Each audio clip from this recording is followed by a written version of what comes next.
Hey everybody, welcome back for another episode in Adventures of Comprehension. Really excited about tonight's topic. It's one that I asked you all about, and this is one that you voted on in my Facebook group. So I'm really excited to talk with you all tonight about using a mentor text planning page to plan out your read alouds. Now, this is something that I did for a few years to train myself to really understand how to analyze a mentor text in the best way to be able to get the most out of it and really be able to deliver that to my students. So we're going to walk through that process tonight. I've got a lot of great things to share with you. Of course, I have a freebie for you to download. Of course, yours will not be written on. I wrote on it for tonight. Yours will be blank. So I do have that freebie for you. So stick around and you'll be able to grab the link to that at the very, very end of this live video. So let's get started. So welcome. My name is Sierra Harris. I am the author at sierraharristeaching.com. Very excited. I go live every Wednesday night to talk with you all about everything that's related to reading comprehension. And man, we've been doing this for a while now. I should keep track, but I don't, of how many Facebook Lives we've done. If you're catching this on YouTube, there's lots of videos out there. So find some time and scramble through and figure out which ones you want to watch. But I really appreciate you tuning in. So if you would, drop me a comment below and let me know what grade you teach and where you're from. That way I know who's out there and who's watching. And of course, at any time, if you have any questions or comments or ahas, please feel free to drop those in the comments as well. I love hearing from all of you and knowing that you're out there watching. So thank you for that. Again, you'll be able to grab the freebie at the very, very end when the Facebook video is done. You'll be able to tag the link in the comments or the description of the video. All right? All right, so let's get started. So tonight, like I said, we're going to be talking all about using a mentor text planning page to be able to best plan out your read alouds. Now, this isn't something I did at the very beginning of my teaching career. You know, when I did a read aloud, I did a read aloud. Meaning, I picked up my book and I read it, whether it was for fun or for instruction, and I just kind of went with it, right? But as I got older and wiser and kind of realized the power that a strong mentor text actually had inside of it, I realized I really should be taking a few steps back and I really should be putting a little bit more thought into what books I pick. And not only that, but which books to use with which objectives and, when to stop and where to stop and what questions to ask. And it's a lot that goes into it. Now, you can get to a point where you don't have to use a planning page anymore. Um, and I'm to that point now, and I'm happy about that. But the way I got there was to use it. So when I would go to plan out a read aloud for my students, I would be able to spend 5 minutes to sit down with the book and plan out all of the different sections that I'm going to show you, of course, here in just a minute. But I plan out all the different sections. And then I went into that read aloud very confident that this was the right book for the right time for my students for what we needed to cover and not just, I hope this works. Because we've all been there, right? So there's a lot of need for this. And it doesn't matter if you're in your second year teaching or your 20th year teaching. This is going to be a tool that I really hope is helpful for all of you, all right? But before I jump in and walk you through how to use the planning page, there's a few things that I do want to mention prior to that, okay? The first thing is I want to make sure that we all understand that there is a big difference between a read aloud just for fun and a read aloud for instructional purposes, okay? Obviously, I want you to be reading to your kids every single day for fun.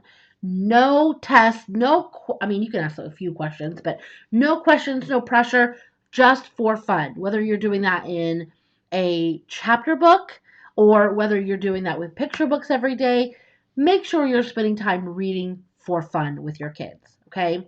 The thing we're going to be talking about tonight is more reading out loud for instructional purposes, meaning you're doing what's called an interactive read aloud. An interactive read aloud actually has a flow to it. There's a lesson plan formula to follow. There are pieces to it. Like, it is legit, right? That's what we're going to be talking about tonight.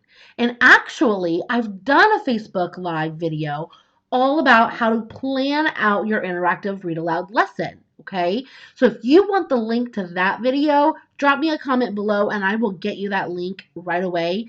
And it actually, in that video, it comes with a huge freebie called my interactive read aloud guidebook.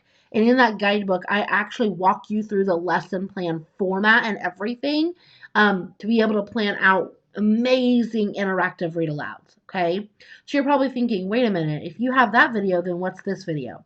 So this video is going to be really all about the finding the right book and then planning like what to do when you're reading the book. The interactive lesson video is kind of the process from beginning the lesson to actually ending the lesson. This is just the read aloud portion. I hope that makes sense, okay? Because clearly you want to do more than just read the book aloud. You want there to be an activity to go with it, etc. So if you want the link to that video all about planning out the best interactive read aloud you can, drop me a comment below and I will get you that. And then you can snag your free interactive read aloud guidebook as well.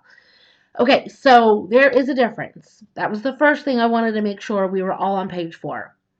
The other thing I want to make sure that we are aware of is when you are planning an interactive read aloud, again, for instructional purposes, you need to make sure that you know your objective. What do you want your students to get out of this book? What are we practicing? What are we wanting our students to be working on, etc.? What do you want that objective to be? And make sure that it is just one objective, okay? Not multiple. We don't want to be everywhere and every which way. We want them to be one objective. Okay, the more focused we can be with our read alouds, our interactive read alouds for instructional purposes, if I'm focusing on one objective, that's going to make all of our thinking that we're doing really hone in on that one skill. And that's going to be really important because what we don't want to happen is as we're reading, there can be 20, 30 different channels for our students' thinking to be going down, right? And they could be thinking all about the character, the setting. They could be thinking about cause and effect situations. They can be thinking about the theme. They could be thinking about, the text structure. They could be thinking about making the inferences they're making. There can be a lot of avenues for them to go down, and we want them focused on one objective. So even before you pick out a book, make sure you know what objective you want. So obviously you would use data from your classroom to be able to identify that objective. I know my students need work on main idea and details. We all need it as a class, every single one of us. Therefore, my interactive read aloud is going to be focused all on that topic, okay? So know your objective. Another thing, and I am going to mention this because I was guilty of this before, and I know there are others out there who are, but make sure, please, to read the book completely before you read it to your students.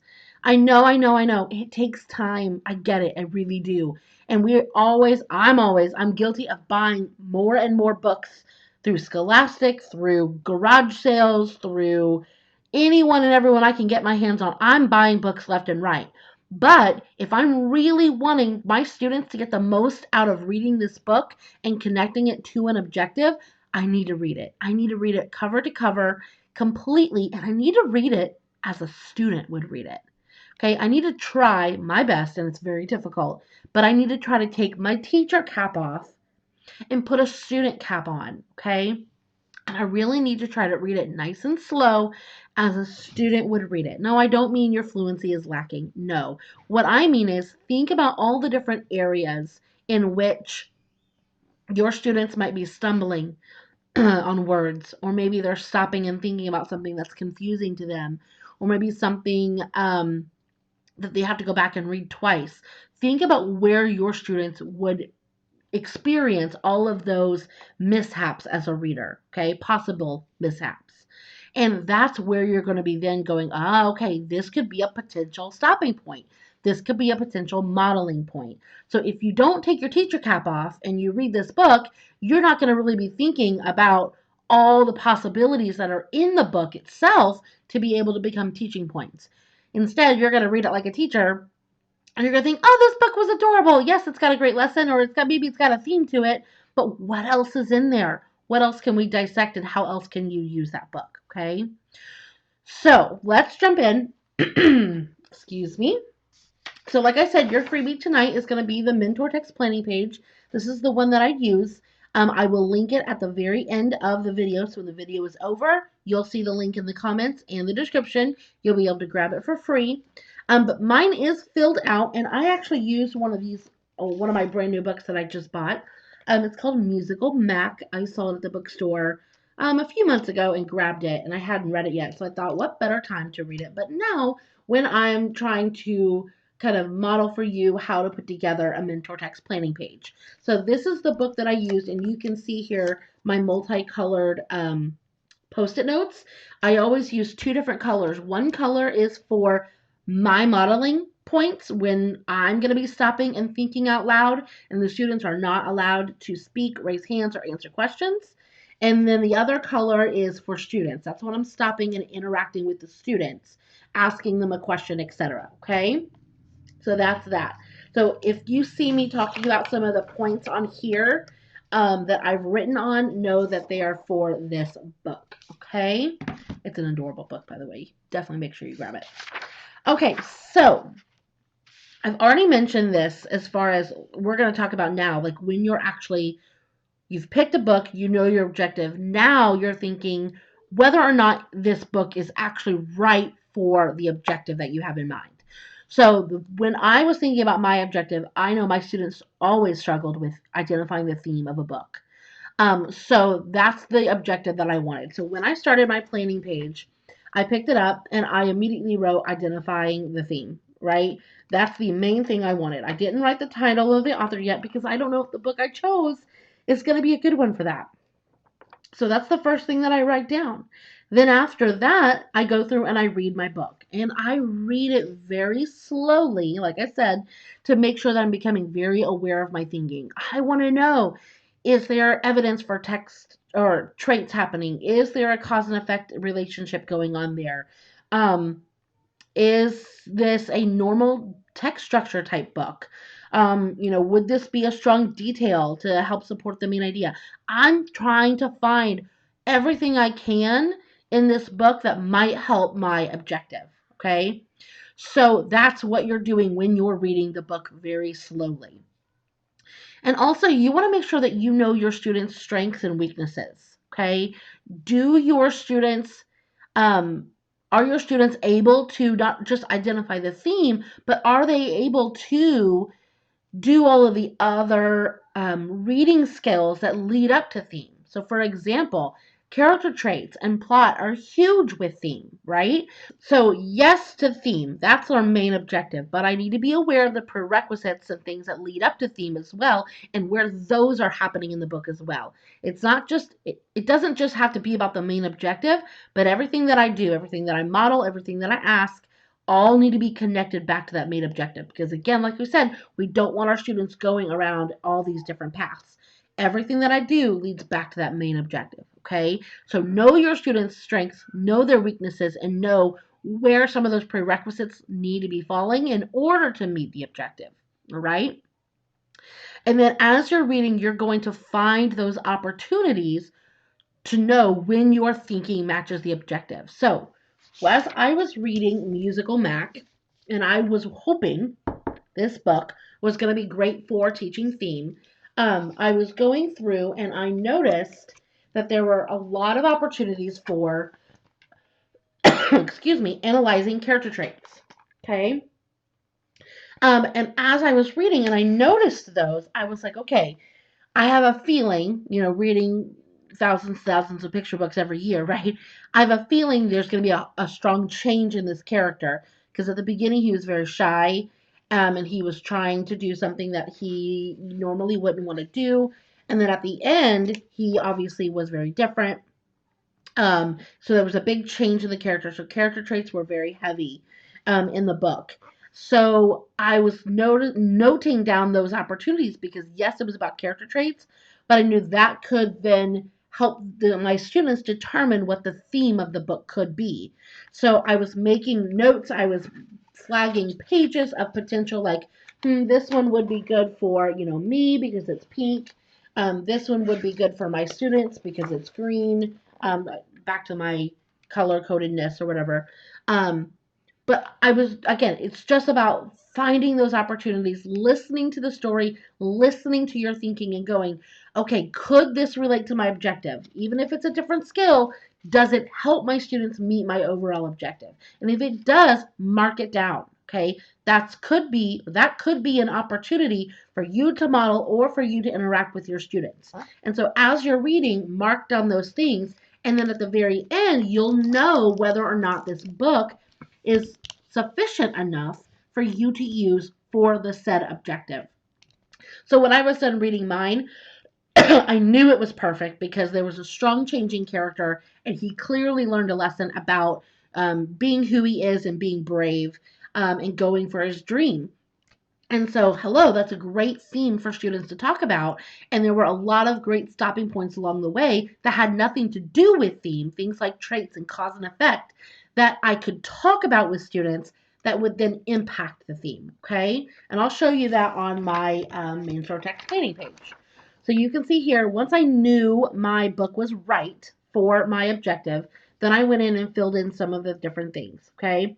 By the way, I always do vocabulary words last, after reading the book completely. I don't read and mark down vocab words as I'm reading because some words, even though your students might not know the meaning of them, do they really impact the comprehension? And so what I want is I want to write down vocabulary words that truly impact the comprehension of the overall book. And even better, bonus points if they impact the understanding of the objective. So the words that I wrote down do just that. There are other words in the book that they probably don't know, but they could go blah when they read them and still understand the story.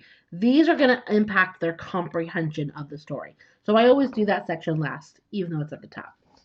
Okay, so as I was reading, I told you I was finding different spots to stop, and I was just marking them down. You can change around the post-it notes later. You can write on the post-it notes if you want, but think about your overall objective and think about the steps that it would need to get there, okay? So you can see here, I have a line where it says reading strategy and when to model thinking. So there are 3 opportunities for me to write down different things that I want to model for my students. So you can see here, one of them is going to be making a prediction. I'm going to be making the prediction, but that prediction is related to the theme of the story. I wrote down he was too shy to enter the competition. So I'm going to make a prediction about what might happen at the end because he's too shy. Does that relate back to the theme? Absolutely does. And then here I've got a character traits. So he was rejected from being able to play with the orchestra. So what does that make him feel? How is he feeling inside, and what trait could that contribute to? And then a cause and effect situation happened in the story, and I want to think to myself, how did the friend's encouragement impact the millipede? So the cause and effect situation here drastically impacts the theme of the book. So all 3 of those are going to be points where I stop and model my thinking out loud, and I've marked those in the story. Then down here, I have 3 stopping points for the students. So again, I don't have page numbers, and if you don't have page numbers, because a lot of picture books don't, what I do is I write down what's happening in the picture. So stopping point number 1 is where he's leaving his house, and there's a picture of him with instruments all over, and I would show it to you, but I'm holding this one up. He's holding instruments in all of his different hands, because remember, he's a millipede. And it says, what does this picture say about the character? And I put in parentheses what skill that means. So we're going to focus on the character trait here. Clearly, he's very talented because he had probably 10 different instruments in his hands. That tells me he knows how to play them. He knows what they are. He wants to play them because he's going to try to find a band to play with. So he's probably pretty talented. Does his talent impact the theme? Yes, it does. So I'm going to give my students an opportunity to talk about that question and to talk about that character trait because I know it impacts my overall objective. So again, you're finding stopping points. Now, what you really can do here is when you read your book is to find 6 stopping points. Then you can kind of sort them. This one I want to take because I really want to make sure I model this thinking. This one I know my students can handle and I want to see what they can come up with. So as you find your 6, you can rotate around your post-it notes and figure out which ones you want to do and which ones your students want to do, or which ones you want your students to do. And then you can kind of fill this out, okay? And then the final part down here are just questions. And I'm perfectly fine asking questions that don't have to do with the overall objective, but at least one of them needs to, okay? So the questions I came up with were, what change did we see in the character? That does impact the theme. What lesson might the millipede have learned? Hello. And how can you connect to the millipede's journey? So there were 3 questions. One of them does not really go along with the overall objective, but that's okay. You know, it's kind of a wrap up question, and that's perfectly fine. But I want to make sure that I'm thinking of at least 3 strong questions that after I read the story, that I can then ask my students, and then we can focus then on my objective of identifying the theme. So I know that's a lot, and I know it's kind of hard to think about when you haven't read the book itself. Hopefully, you were able to kind of catch on to what was happening. The millipede was wanting to enter a competition, but he did not want to be solo, so he's trying to find a band. Probably should have told you that before I went through all this, but you know, you live and you learn. So, anyway, so that is the page. So, as you're looking through your book and you're trying to find all of these different opportunities, remember that one objective and remember to find multiple times when you can model and you can stop for your students and pick out which is best for who, okay? And one thing that I like to do is make sure that I alternate between modeling and student interaction, okay? I don't want to put all my modeling at the very beginning and, you know, back to back, all 3 of mine, because I want to make sure I'm interacting with my students. Yes, they're probably just fine sitting there and listening to the book, but if I'm really wanting this to be teaching moment, I want to make sure that I have all 25 of their little noses and little faces and little brains hooked. And I want to make sure that I'm interacting with them quickly. So I will do a quick model towards the beginning of the book, but then I will make sure that my next post-it note is the student stopping point.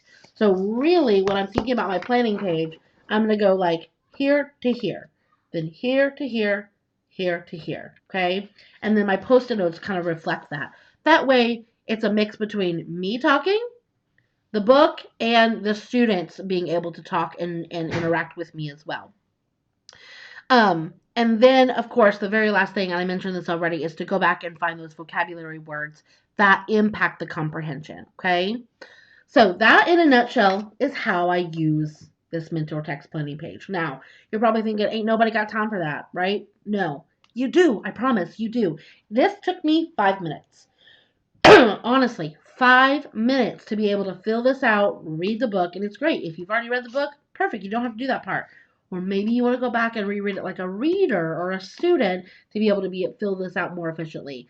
Once that I knew that this book met my criteria and met my objective, I was whizzing through those stopping points, whizzing through the modeling points, found them quickly, wrote them down, and now I can tape this inside my book cover and I have it forever, right? Or I can file it away all together, and that way next year when I want to teach theme and I'm going through all my mentor text planning pages, whoop, guess what? I've done the work already. I've got a great text to use. I've got a great format here. I just insert this into my interactive lesson plan to go along with it, and I'm done. I've got my planning done. It's great, okay?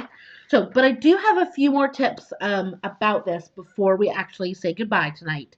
Um, so one of the things, and I think this is absolutely brilliant, and I think everyone should really take advantage of it, but to help with time and to help with student comprehension, make sure to not be afraid to use mentor text that you've already read this year.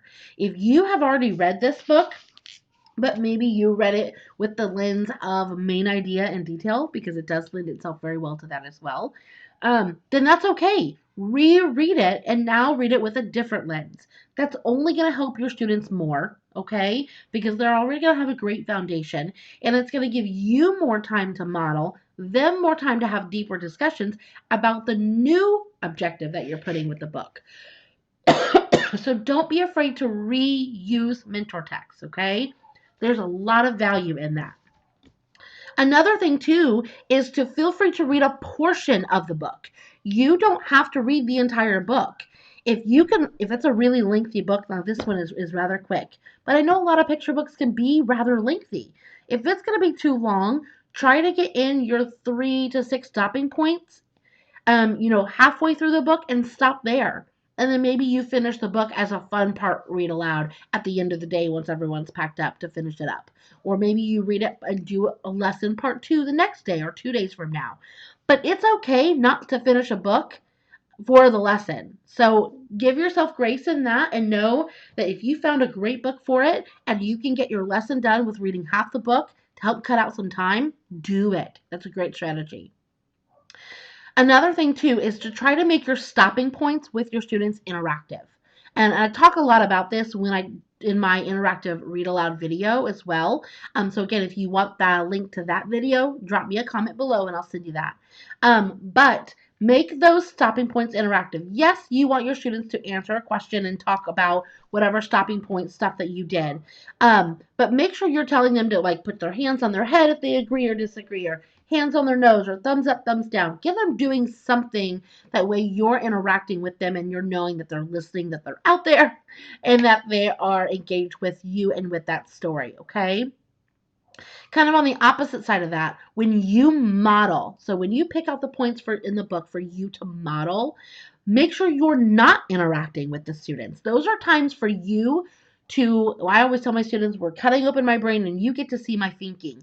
You are listening to my brain, okay? This is not a time for you to answer the question. I'm going to answer the question. So I will ask the question out loud and then I will answer it out loud. All right. And that right there is modeling the thinking that's happening. So when you're modeling, do not allow student interaction. It's your turn to show them the thinking. And then finally, keep everything you do connected back to that objective. That's the most important thing. I started with it and I'm going to end with it. Find your objective, find your book to match, and then keep everything you talk about, all the questions, all the stopping points, and all the modeling points, keep it all focused there, okay? Keep everything connected to the objective, find a great book, read it like a student, and you're going to whiz through this. And like I said, after maybe a year or so of training your brain and really using a resource like this, you won't have to use it anymore. You'll be able to get to a point where you know what to do when you pick up a book. You'll know what to do. You'll know how to find those vocabulary words. You'll know how to find the stopping points. You'll be able to just flag them with your post-it notes and go.